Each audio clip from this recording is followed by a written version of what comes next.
Paano kaya kung kantang Filipino ay kantahin sa Japanese po?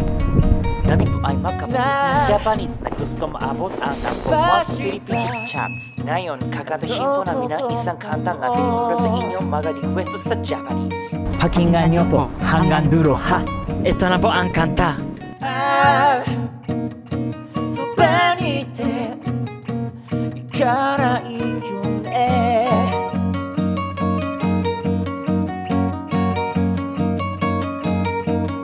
強く捕まって離れないで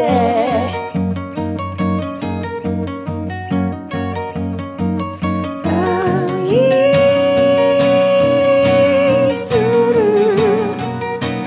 あなたは全て僕の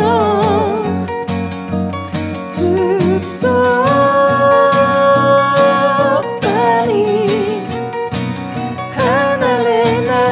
Madalas pong sinasabi ng iba na parang OST ng anime ang magkakawa song namin. Pero paano naman po ang kantang ito? Tunog anime song din po ba? Ilagay po ang inyong opinion sa comments. Susunod, sinabihan po kami na ang kanta namin ay hindi sisikat sa Pilipinas.